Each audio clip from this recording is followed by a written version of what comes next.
Adorn ഗ്രാഫിക്സിൻ്റെ ആദ്യത്തെ വീഡിയോയിലേക്ക് എല്ലാവർക്കും സ്വാഗതം. ആദ്യം തന്നെ നിങ്ങൾ ഈ ചാനൽ സബ്സ്ക്രൈബ് ചെയ്യണം.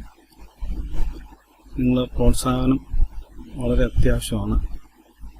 അതുപോലെ തന്നെ എൻ്റെ ഈ വീഡിയോ നിങ്ങൾ അവസാനം വരെ കാണണം. കണ്ടിട്ട് നിങ്ങൾക്ക് ഇഷ്ടപ്പെട്ടെങ്കിൽ നിങ്ങൾ ലൈക്ക് ചെയ്യണം. അതുപോലെ തന്നെ നിങ്ങളുടെ സുഹൃത്തുക്കൾക്ക് ഇത് ഷെയർ ചെയ്ത് കൊടുക്കണം. വീഡിയോയിലൂടെ നമ്മൾ എങ്ങനെയാണ് ഒരു ഫോട്ടോ ക്യാമറ റോ സോഫ്റ്റ്വെയർ ഉപയോഗിച്ചുകൊണ്ട് എങ്ങനെ കളർ ഗ്രേഡ് ചെയ്യാം എന്നാണ് നമ്മൾ നോക്കുന്നത്. പിന്നെ ആദ്യം ചെയ്യേണ്ട ഒരു കളർ ഗ്രേഡ് ചെയ്യാൻ ഉദ്ദേശിക്കുന്ന നമ്മുടെ ഫോട്ടോസ് നമ്മൾ ഡെസ്ക്ടോപ്പിലേക്ക് ഓപ്പൺ ചെയ്യണം. അതിനുശേഷം ക്യാമറ റോയിലേക്ക് പോകാൻ രണ്ട് മാർഗങ്ങളുണ്ട്. രണ്ട് വഴിയിലൂടെ നമുക്ക് ക്യാമറ റോ ഓപ്പൺ ചെയ്യാൻ പറ്റും. ഒന്ന്, ഫോട്ടോയിൽ നമുക്ക് ഷിഫ്റ്റ് കൺട്രോൾ എ പ്രസ് ചെയ്ത് കഴിഞ്ഞാൽ നമുക്ക് ക്യാമറ റോയിലേക്ക് പോകാം. മറ്റൊരു മാർഗം എന്ന് പറയുന്നത് ഫോട്ടോ ഓപ്പൺ ചെയ്തതിന് ശേഷം ഫിൽറ്റർ കമാൻഡിൽ ക്യാമറ റോ പ്രസ് ചെയ്യാം. ക്ലിക്ക് ചെയ്ത് കഴിഞ്ഞാൽ നമ്മൾ ക്യാമറ റോയിലേക്ക് നമുക്ക് എത്താൻ കഴിയും. ഇതുപയോഗിച്ച് എങ്ങനെയാണ് നമ്മൾ ഈ ഫോട്ടോ കളർ ഗ്രേഡ് ചെയ്യുന്നതെന്ന് നമുക്ക് നോക്കാം. ഈ സൈഡിൽ കുറച്ച് പാനലുകളൊക്കെ നമ്മൾ കാണുന്നുണ്ട്. ഇത് ഏറ്റവും മുകളിൽ കാണുന്നത് ഹിസ്റ്റോഗ്രാം. അതിനുശേഷം ചില ടാബുകൾ നമ്മൾ കാണുന്നുണ്ട്. എഡിറ്റ്, ബേസിക് എന്ന് പറഞ്ഞ ചില ടാബുകൾ താഴോട്ട് നമുക്ക് കാണാം. ഇതെല്ലാം ഉപയോഗിച്ച് നമുക്ക് കളർ കറക്ഷനും കളർ ഗ്രേഡിങ്ങും നമുക്ക് ഈ പാനലുകളെല്ലാം നമുക്ക് ഉപയോഗിക്കാൻ പറ്റുന്നതാണ്. ആദ്യം കാണുന്നതാണ് ഹിസ്റ്റോഗ്രാം. ഇത് ഒരു ഗ്രാഫിക്കൽ റെപ്രസെൻറ്റേഷൻ ആണ്. നമ്മുടെ ഈ ഫോട്ടോയുടെ ഒരു ഗ്രാഫിക്കൽ റെപ്രസെൻറ്റേഷൻ എന്ന് വേണം നമുക്ക് പറയാം. ഹിസ്റ്റോഗ്രാമിൻ്റെ 3 പ്രധാനപ്പെട്ട ഭാഗങ്ങൾ എന്ന് പറയുന്നത് ഒന്ന് ഷാഡോസ്, എക്സ്പോഷർ അഥവാ മിഡ് ടോൺ, അതിനുശേഷമുള്ളതാണ് ഹൈലൈറ്റ്സ്. ഇത് 3 കൂടുന്നതാണ് നമ്മൾ ഒരു ഫോട്ടോ അല്ലെങ്കിൽ ഒരു ഇമേജ് എന്ന് പറയുന്നത്. ഈ ഹിസ്റ്റോഗ്രാം ഉപയോഗിച്ചിട്ട് വേണമെങ്കിൽ നമ്മുടെ ഈ ഫോട്ടോ നമുക്ക് കളർ കറക്ഷൻ ചെയ്യാൻ പറ്റുന്നതാണ്. അത് ചെയ്യണമെങ്കിൽ ഇപ്പോൾ നമ്മൾ ഈ ഫോട്ടോസിൽ നമുക്ക് ഇപ്പം ഇതിൻ്റെ എക്സ്പോഷർ കൂട്ടണം എന്നുണ്ടെങ്കിൽ, അല്ലെങ്കിൽ അതിൻ്റെ മിഡ് ടോൺ വാല്യൂ നമുക്ക് കൂട്ടണമെന്നുണ്ടെങ്കിൽ ഒന്ന് റൈറ്റ് ക്ലിക്ക് ചെയ്ത് കഴിഞ്ഞ് നമുക്ക് റൈറ്റിലേക്ക് മാറിക്കഴിഞ്ഞാൽ കൂടുതൽ അത് ഹൈലൈറ്റ്സിലേക്ക് പോകുന്നതാണ്. മിഡ് പോയിന്റിലെ ലൈറ്റ് കൂടുന്നതായിട്ട് നമുക്കിവിടെ കാണാൻ പറ്റും. അത് നമ്മൾ ലെഫ്റ്റ് സൈഡിലേക്ക് പിടിച്ചാൽ നമ്മുടെ മിഡ് ടോണിലെ വൈറ്റ് പോർഷൻ കുറയുന്നത് നമുക്ക് കാണാൻ പറ്റും. അതുപോലെ തന്നെ അതിൻ്റെ ഷാഡോസ് നമുക്ക് അതുപോലെ തന്നെ കറക്റ്റ് ചെയ്യാൻ പറ്റും. ലെഫ്റ്റ് സൈഡിലോട്ട് മാറ്റി നോക്കാം. നമുക്ക് റൈറ്റ് സൈഡിലേക്ക് വരും. നമുക്ക് ആ ഫോട്ടോസിന് എത്രമാത്രം അത് ഈ ഷാഡോസ് വേണം എന്നുള്ളത് നമ്മൾ തീരുമാനിക്കുക. അതിനുശേഷം അത് കറക്റ്റായെന്ന് തോന്നിയാൽ നമ്മൾ അവിടെ വരുമ്പോൾ റിലീസ് ചെയ്യുക. നമ്മുടെ ലെഫ്റ്റ് മൗസ് നമ്മൾ റിലീസ് ചെയ്യുക. അതുപോലെ തന്നെയാണ് ഹൈലൈറ്റ്സ്. എന്നാലും ഇത് ഉപയോഗിച്ചിട്ട് നമ്മളാരും കൂടുതലായിട്ട് കളർ കറക്ഷൻ ചെയ്യാൻ വേണ്ടി ഉപയോഗിക്കാറില്ല എന്നുള്ളതാണ് സത്യം. നമുക്ക് ഇതിനകത്ത് കൂടുതൽ കൺട്രോൾ ഇല്ല. കാരണം നമുക്കിവിടെ വളരെ ബേസിക് പാനലിൽ തന്നെ നമുക്ക് വളരെ സിമ്പിളായിട്ട് നമ്മുടെ ഈ സ്ലൈഡർ അങ്ങോട്ടും ഇങ്ങോട്ടും നമുക്ക് നീക്കിക്കൊണ്ട് നമുക്ക് ഈ ഫോട്ടോ കളർ ഗ്രേഡ് ചെയ്യാം. ആ സൗകര്യമുള്ളതുകൊണ്ട് കൂടുതൽ ആളുകളും ഇത് ഉപയോഗിക്കാറില്ല. എന്നാൽ ഇതിനകത്ത് വളരെ പ്രധാനപ്പെട്ട 2 ഓപ്ഷനുകളാണ് ഇത്. ഒന്ന് ഷാഡോ ക്ലിപ്പിംഗ് വാണിംഗ്, അതുപോലെ തന്നെ മറ്റൊന്ന് ഈ ഹൈലൈറ്റ് ക്ലിപ്പിംഗ് വാണിംഗ്. ഇതിൻ്റെ ഉപയോഗം നമുക്ക് വളരെ ഇമ്പോർട്ടൻ്റ് ആണ്. നമ്മുടെ ഫോട്ടോസ് കളർ കറക്ഷൻ ചെയ്യുന്നതിലും ഗ്രേഡ് ചെയ്യുമ്പോഴും വളരെ പ്രാധാന്യമുള്ള ഒരു 2 ഓപ്ഷനുകളാണ്. അതെന്താണെന്ന് നമുക്ക് നോക്കാം. അതായത് നമ്മൾ ഈ ഒരു ഫോട്ടോ ഓപ്പൺ ചെയ്തതിന് ശേഷം നമുക്ക് ഈ ഫോട്ടോ നമ്മൾ എഡിറ്റ് ചെയ്യാൻ പോകണം. എഡിറ്റ് ചെയ്യുന്ന സമയത്ത് നമ്മൾ ഇപ്പോൾ ഈ ഫോട്ടോസിൽ നമുക്ക് ഇപ്പോൾ അല്പം എക്സ്പോഷർ കൂട്ടണം എന്ന് തോന്നി. അതുപോലെ തന്നെ നമ്മൾ അതിൻ്റെ കോൺട്രാസ്റ്റ് ഒക്കെ നമുക്ക് ഇഷ്ടമുള്ളതുപോലെ നമുക്ക് അഡ്ജസ്റ്റ് ചെയ്യാം. അതുപോലെ തന്നെ ഹൈലൈറ്റ്സ്, അതുപോലെ തന്നെ നമുക്ക് ഇപ്പം ഫോട്ടോയ്ക്ക് ഷാഡോ കൂടുതലാണെന്ന് തോന്നിയാൽ നമുക്ക് കുറയ്ക്കാം. വൈറ്റ് പോർഷൻ കുറയ്ക്കണമെന്നുണ്ടെങ്കിൽ നമുക്ക് പുറകോട്ട് ഈ സ്ലൈഡർ നമുക്ക് പുറകോട്ട് നീക്കിയാൽ മതി.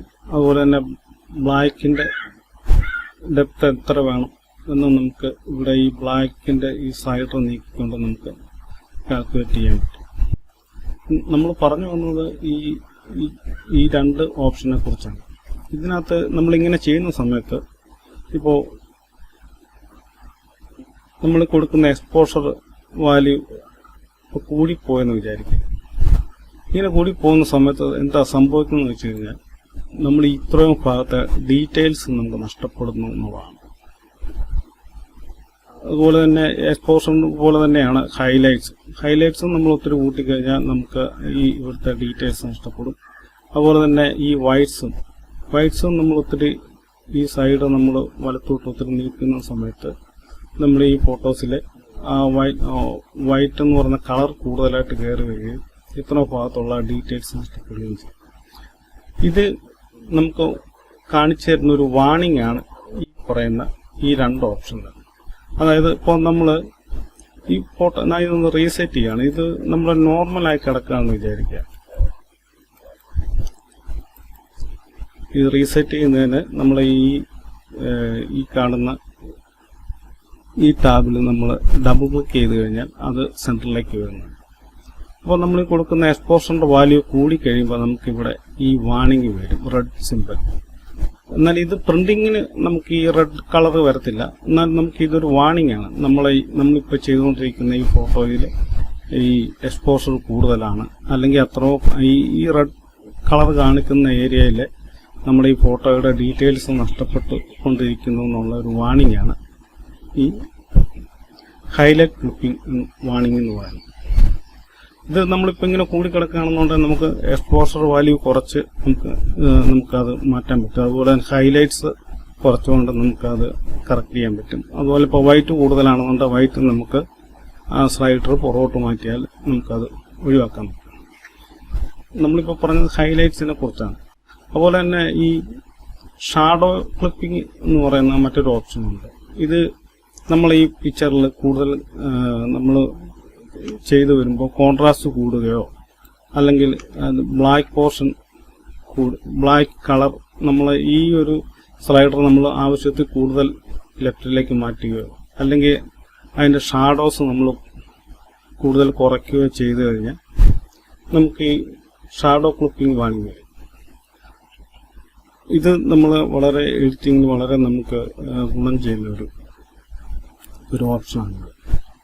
ഇത് മാറ്റുന്നത് നമ്മൾ ഈ സ്ലൈഡർ റീസെറ്റ് ചെയ്തിട്ട് ഈ ഫോട്ടോയ്ക്ക് എന്തരെയാണോ നമുക്ക് ഈ ഡെപ്ത് ആവശ്യമുള്ളത് അത്രയും മാത്രം കൃത്യമായിട്ട് കൊടുക്കുക. വളരെ ചെറിയ രീതിയിലേ നമ്മൾ ഈ സ്ലൈഡറുകൾ അങ്ങോട്ടും ഇങ്ങോട്ടും മാറ്റാൻ പാടുള്ളൂ. അതായത് ചെറിയ വാല്യൂ കൊടുക്കുക. ഒത്തിരി മാറ്റിക്കഴിഞ്ഞാൽ വലിയ മാറ്റങ്ങളിലേക്ക് അത് പോകും.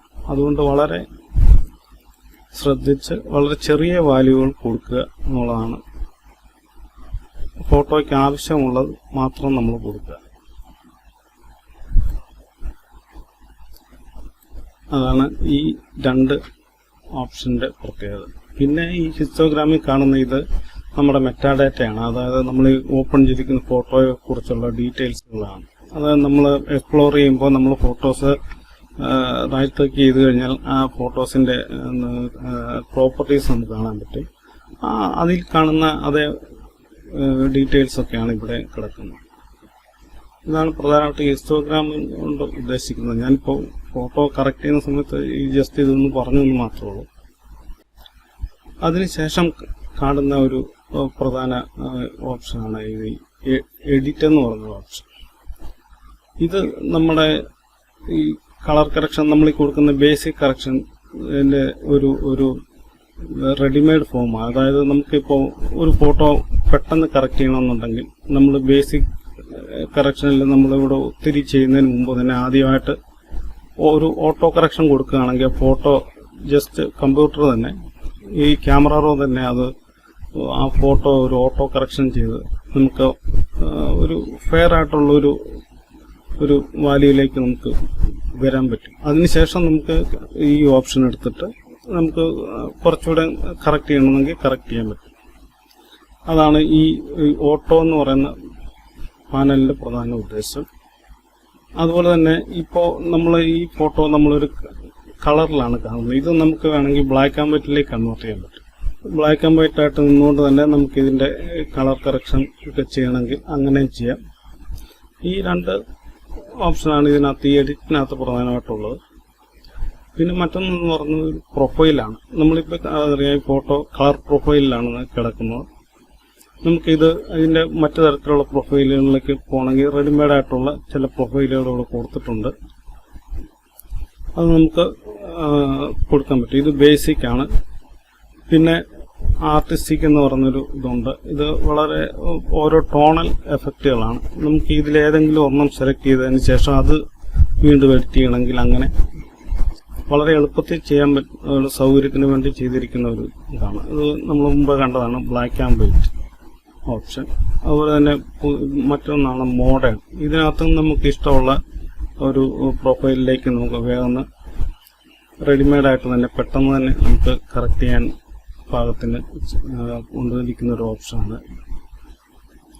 ബാക്കിലേക്ക് പോകാം. അത് കഴിഞ്ഞിട്ട് കാണുന്ന പാനലാണ് ബേസിക് പാനൽ എന്ന് പറയുന്നത്. ഇതിലാണ് നമ്മൾ ഒരു ഫോട്ടോ നമ്മൾ ആദ്യം ഓപ്പൺ ചെയ്തതിന് ശേഷം നമ്മൾ ആദ്യം കൊടുക്കുന്നത് അതിന് ബേസിക് കറക്ഷൻ എന്ന് പറയുന്നത് ഇവിടെയാണ്.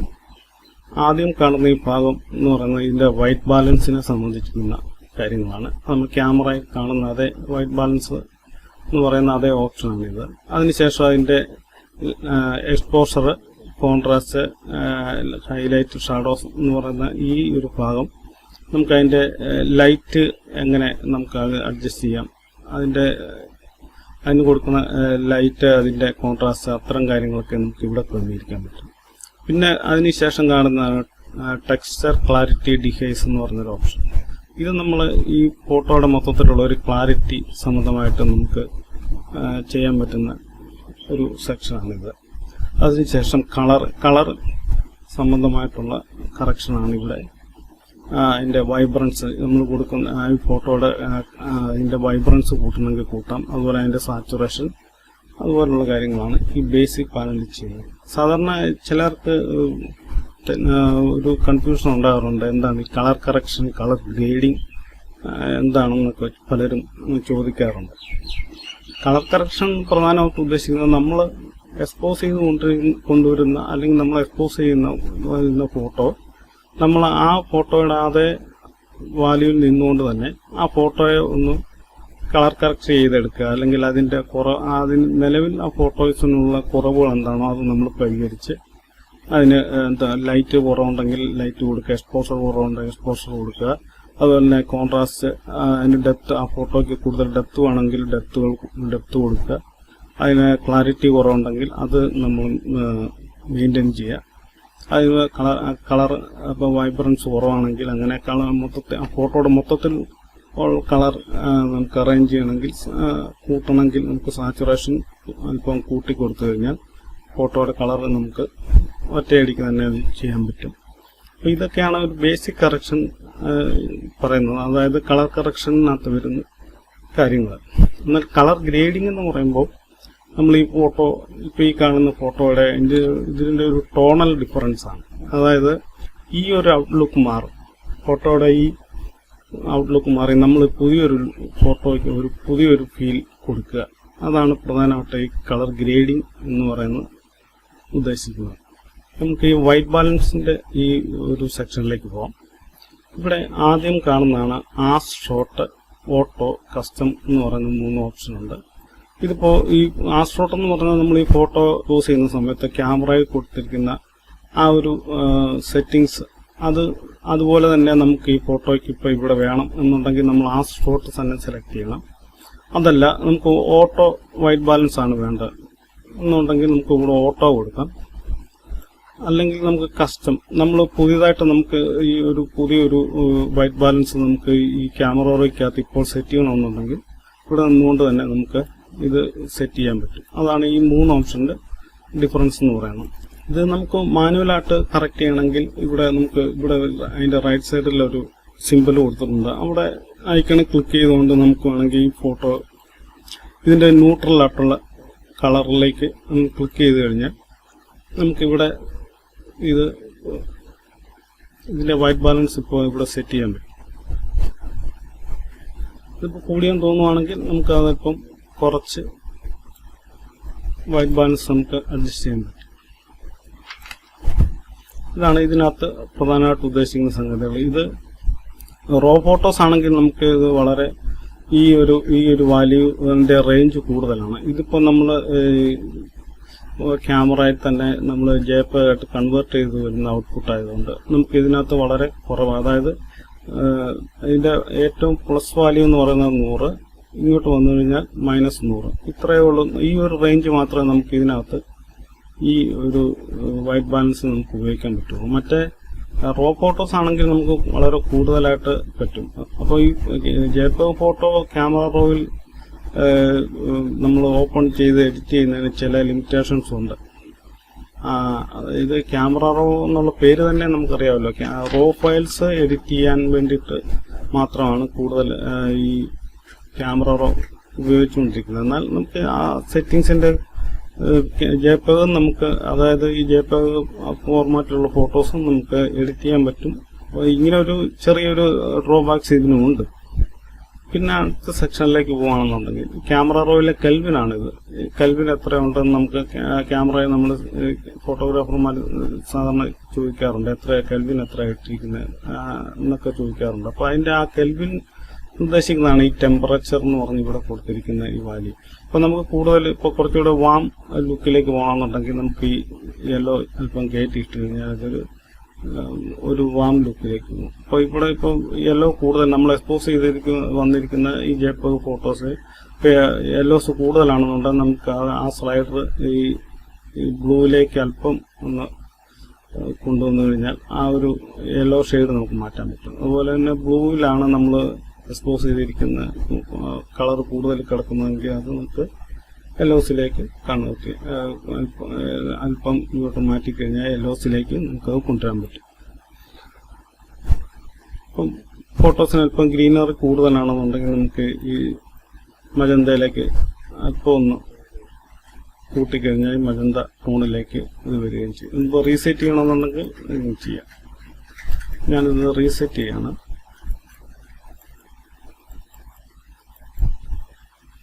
അപ്പം ഇതാണ് ഈ പ്രധാനമായിട്ട് വൈറ്റ് ബാലൻസ് എന്ന് പറയുന്ന ഈ ഒരു സെക്ഷനിൽ കൂടുതൽ പറയാനുള്ളത്. അതിനുശേഷം വരുന്നതാണ് നമുക്ക് ബേസിക് കറക്ഷന്റെ പ്രധാന ഭാഗം എന്ന് പറയുന്നത്. ഇതിന്റെ ലൈറ്റ് നമ്മൾ കറക്റ്റ് ചെയ്യുന്നതിനെ കുറിച്ചാണ് നമുക്ക് ഇനി നോക്കാനുള്ളത്.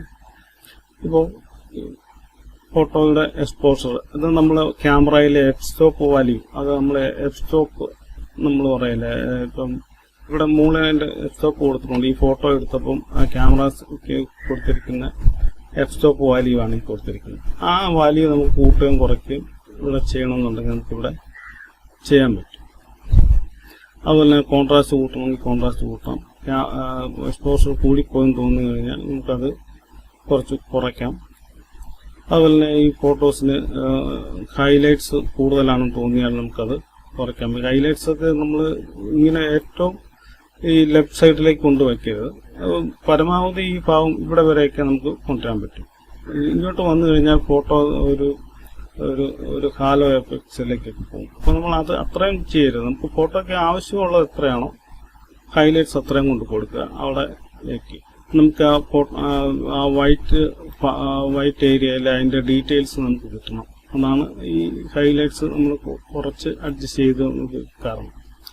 പിന്നെ അതുപോലെ തന്നെ ഷാഡോസ്, പലരും ഈ ഷാഡോസ് എന്ന് പറയുന്ന ഈ ഒരു ബാൻഡ് ഇങ്ങ് ഫുൾ കൊണ്ടുവയ്ക്കാറുണ്ട്. അത്രയും കൊണ്ടുവയ്ക്കരുത്. ആ ഫോട്ടോ ഇവിടെ ഇപ്പം അതിന്റെ ബ്ലാക്ക് ഏരിയയൊക്കെ അപ്പം മുടിയുടെ ഒക്കെ അവിടെ മുടി നരച്ചതുപോലെയൊക്കെ നമുക്ക് തോന്നും. അപ്പം അത്രയും ആ ഫോട്ടോസിൽ എത്രയാണോ നമുക്ക് ഷാഡോസ് വാല്യൂ വേണ്ടത് അത്രയും കൊണ്ടുവയ്ക്കുക. അതുപോലെ തന്നെ വൈറ്റ്സ്, ആ പടത്തിലെ ഹൈലൈറ്റ്സ് പോലെ തന്നെ അത് അതിന്റെ വൈറ്റ് ഏരിയ നമുക്ക് കൺട്രോൾ ചെയ്യാൻ വേണ്ടിയിട്ടാണ്. ഇപ്പോൾ റൈറ്റിലേക്ക് നിൽക്കുകയാണെങ്കിൽ ആ ഡ്രസ്സിലെ വൈറ്റ് കൂടുന്നതായിട്ട് കാണാൻ പറ്റും. അങ്ങനെ കൂടുമ്പോഴും ആ ഫോട്ടോസിന്റെ അതിന്റെ ഡീറ്റെയിൽസ് നഷ്ടപ്പെടുന്നുണ്ട്. അപ്പോൾ അത് നമുക്ക് അതിന്റെ ഒരു ഫെയർ ആയിട്ടുള്ള വാല്യൂ കൊണ്ടുവയ്ക്കുക. അവന് പടത്തിന് ഇച്ചിരി ഡെപ്ത് കൊടുക്കണമെന്നുണ്ടെങ്കിൽ നമുക്കിവിടെ ബ്ലാക്ക് കൊടുക്കും, അല്പം കുറച്ചിടുക. അതുപോലെ തന്നെ നമുക്ക് കോൺട്രാസ്റ്റ് നമുക്ക് അല്പം അഡ്ജസ്റ്റ് ചെയ്താലും അത് മെയിൻറ്റെയിൻ ചെയ്യാൻ പറ്റും. ഇനിയിപ്പം ഷാഡോസ് അല്പം കുറയ്ക്കുകയാണെങ്കിൽ കുറച്ചുകൂടെ ഡെപ്ത് ഫോട്ടോയ്ക്ക് വരുന്നതായിട്ട് കാണാൻ പറ്റും. മറ്റൊരു സെക്ഷൻ എന്ന് പറയുന്നത് അതിൻ്റെ ക്ലാരിറ്റി സംബന്ധമായിട്ടുള്ള എഡിറ്റിംഗ് ചെയ്യുന്നത് ഈ ഒരു സെക്ഷനിലാണ്, ടെക്സ്ചർ. ഇപ്പോൾ നമുക്ക് ഈ ഫോട്ടോസ് ഒന്ന് സൂം ചെയ്ത് നോക്കാം. ഇപ്പോൾ ആവശ്യത്തിനുള്ള ടെക്സ്ചർ ഈ ഫോട്ടോസിന് ഇപ്പോൾ ഉണ്ട്. അപ്പോൾ നമുക്കത് അല്പം കൂടെ കൂട്ടണമെന്നുണ്ടെങ്കിൽ ടെക്സ്ചർ അല്പം കൂടെ കൂട്ടിക്കഴിഞ്ഞാൽ ഈ സ്ലൈഡറൊക്കെ കണ്ടമാനം കൂട്ടരുത്. നമുക്ക് ആവശ്യമുള്ള ഭാഗം മാത്രം, അതായത് എത്രത്തോളം വേണം പൊടിക്ക് മാത്രം അഡ്ജസ്റ്റ് ചെയ്യുക. അതുപോലെ തന്നെ ക്ലാരിറ്റി, ടെക്സ്ചർ കൂടുതൽ പുറത്ത് വരുന്നതായിട്ട് കാണാം. അതിൻ്റെ ഈ എഡ്ജ്, ഫോട്ടോസിൻ്റെ ഫേസിൻ്റെ ഒക്കെ എഡ്ജുകളൊക്കെ കുറച്ചുകൂടെ ഷാർപ്പാകുന്നതായിട്ട് നമുക്ക് കാണാൻ പറ്റും. അതിനകത്ത് മറ്റൊന്നാണ് ഡീഹൈസ് എന്ന് പറയുന്ന ഒരു ഓപ്ഷൻ. ഈ ഡീഹൈസ് ഓപ്ഷൻ നമ്മൾ കൂടുതൽ ഒരു മൂടലൊക്കെ ഉള്ള ഫോട്ടോസിനാണ് നമ്മൾ ഈ ഡീഹൈസ് എന്ന് പറയുന്ന ഈ ഒരു ടാബ്, ഈ ഒരു ബാൻഡ് നമ്മൾ ഉപയോഗിക്കുന്നത്. ഇപ്പോൾ ഈ ഫോട്ടോസിന് ഡീഹൈസ് കൊടുക്കേണ്ട ആവശ്യമില്ല. എന്നാലും ഞാനത് ഡീഹൈസ് എന്താണെന്ന് മനസ്സിലാക്കാൻ വേണ്ടി ഒന്ന് കാണിക്കാം.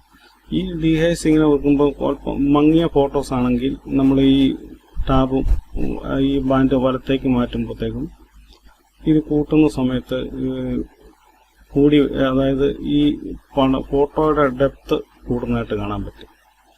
അതായത് ഇപ്പം മങ്ങി നിൽക്കുന്ന ഫോട്ടോസ് ആണെങ്കിൽ കൂടുതൽ ഡെപ്തിലേക്കും അതുപോലെ തന്നെ ആ കളറുകളൊക്കെ കൂടുതൽ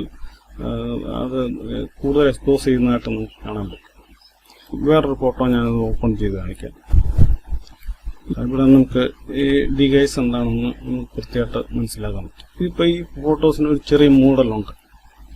ഇപ്പോൾ അല്പം ഹെയ്സായ ഫോട്ടോ ആണെന്ന് നമുക്ക് മനസ്സിലാക്കാൻ പറ്റും. ഫോട്ടോസിൻ്റെ ആ ഒരു മൂടൽ നമുക്ക് മാറ്റാൻ വേണ്ടിയിട്ട് നമുക്ക് ഈ സ്ലൈഡർ അല്പം അങ്ങോട്ട് നീക്കിയാൽ ആ ഒരു മൂടൽ മാറുന്നതായിട്ട് കാണാൻ പറ്റും. അതായത് ഇങ്ങനെ ഹെയ്സ് ആയിട്ടുള്ള ഫോട്ടോസ് ഡീഹൈസ് ചെയ്യുന്നതിന് വേണ്ടിയിട്ടാണ് നമ്മൾ ഈ ഒരു ഓപ്ഷൻ ഉപയോഗിക്കുന്നത്. ഞാൻ പറഞ്ഞല്ലോ, നമ്മൾ ഈ ഡീഹൈസ് എന്ന് പറഞ്ഞ ബാൻഡ് ഇങ്ങോട്ട് മാറ്റുമ്പോൾ നമ്മുടെ ആ പടം ഡെപ്ത് കൂടുന്നതിനനുസരിച്ച് ആ കളറുകളും കൂടുതൽ ഡെപ്തിലേക്ക് പോകുന്നുണ്ട്. ഒരു ഹാലോ എഫക്ട്സ് ഇവിടെ വരുന്നുണ്ട്.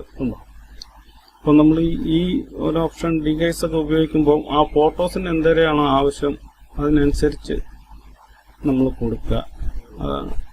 വളരെ ചെറിയ വാല്യൂ കൊടുക്കുമ്പോൾ വലിയ മാറ്റങ്ങൾ നമുക്ക് കാണാൻ പറ്റും. അപ്പോൾ അത് വളരെ കൺട്രോൾ ചെയ്ത് വേണം അത് ചെയ്യാൻ വേണ്ടി. ഈ ഫോട്ടോ അല്പം അതിൻ്റെ എക്സ്പോഷർ നമുക്ക് അല്പം കുറയ്ക്കാം. അതുപോലെ തന്നെ കോൺട്രാസ്റ്റ് അല്പം ഒന്ന് കൂട്ടാം. അതിൻ്റെ ഷാഡോസ് അല്പം ഒന്ന് കുറയ്ക്കാം.